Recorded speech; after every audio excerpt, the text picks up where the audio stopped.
की जय हो। दुर्ग जिला छत्तीसगढ़ से ईश्वर भगत जी, जिसका मोबाइल नंबर है 6563678579। भगत भाइयों, आज हमारे सदगुरु संत रामपाल जी महाराज जी के जो अत्याचार हुए हैं, अन्याय हुए हैं, कि राष्ट्रीय समाज के गुंडे के, तो उसके सच्चाई दो शब्द में बताना चाहता हूँ। सबसे पहले मैं अपने सदगुरुदेव जी के संक्षिप्त में जीवन परिचय वीडियो के ऑडियो के माध्यम से बताता हूँ। संत रामपाल जी महाराज जी का जीवन परिचय संक्षिप्त में 8 सितंबर सन 1951 को धनाना गांव, जिला सोनीपत, हरियाणा में श्री नंदराम जाट के घर में हुआ था। भगत भाइयों, ध्यान से सुनो। दूसरा प्रश्न है, संत रामपाल जी महाराज 17 फरवरी सन 1988 में परम संत राम देवानंद जी गुरु महाराज से नाम दीक्षा प्राप्त किया था। उस समय संत रामपाल जी महाराज जी का उम्र केवल 37 वर्ष की थी, 37। तो भगत भाइयों, जो बोल रहा हूं उसको ध्यान लगा के सुनो।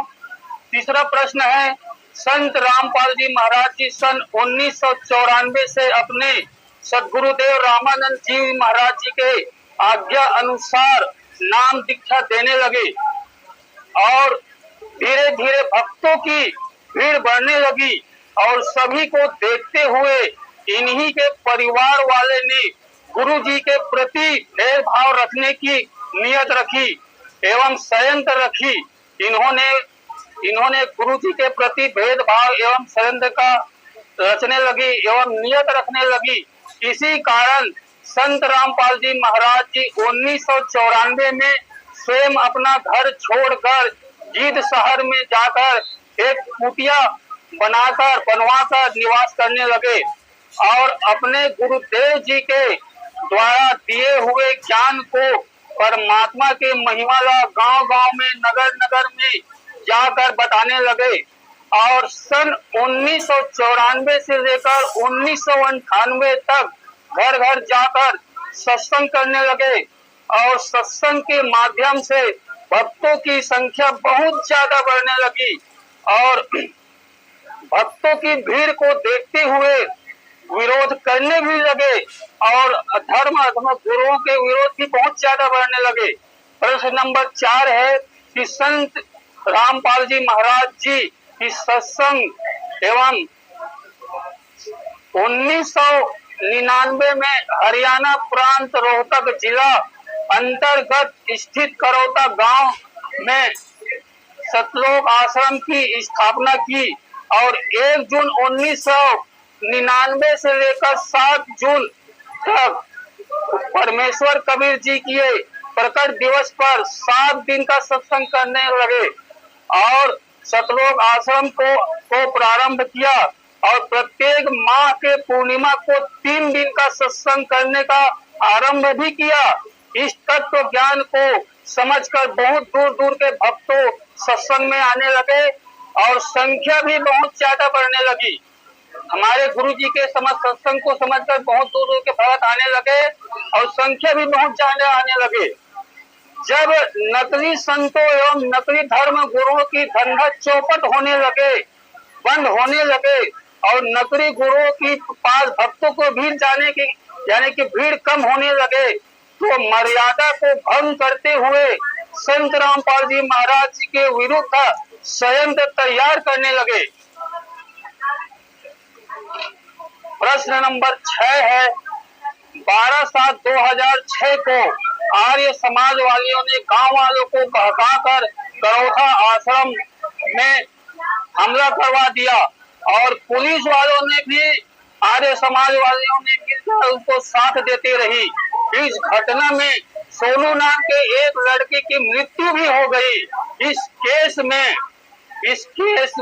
दर्ज हुई, जिस पर धारा 144, 149 और 307 आदि तरह के संत रामपाल महाराज सहित 37 लोगों की केस दर्ज हुई, जबकि संत रामपाल जी महाराज जी को 22 माह तक जेल में रहना पड़ा और बाकी लोग रिहा करके जेल से वापस आ भी गया और इन्हीं के परिवार वाले ने जानबूझकर जमानत नहीं कराई। गुरु जी के छोटा भाई महेंद्र भगोड़ा, गुरु जी के पत्नी अनोना बाई, दोनों पुत्र, दोनों पुत्रियां आदि आदि ने जानबूझकर गुरु जी को हमारे जमानत नहीं कराई।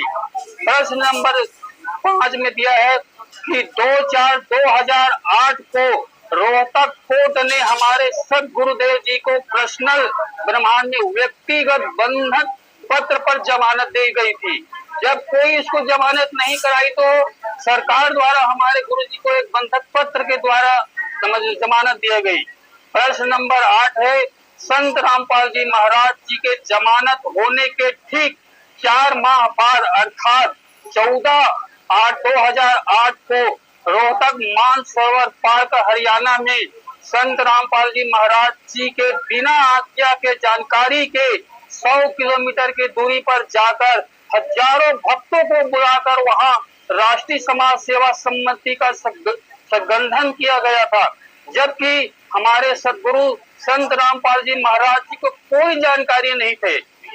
प्रश्न नंबर 9, FIR 429/2014 और FIR नंबर 429, ये दोनों केस में एक ही परिवार को दोनों एक ही दर्ज की गई है, जबकि संत रामपाल जी महाराज सहित 29 लोगों को एक ही केस, एक ही धारा और एक ही सजा हुए थे। इसमें सिर्फ संत रामपाल जी महाराज को सजा क्यों और बाकी लोग जेल के पीछे घूम रहे हैं, मौज मस्ती कर रहे हैं, फर्जी आश्रम खोलकर सब भक्तों को लूटे जा रहे हैं, ऐसे ऐसे षड्यंत्र रख लो। बाकी शेष आप पढ़े ज्ञान अमृत एवं षड्यंत्र का इस पुस्तक पर 144 पेज पर देखे।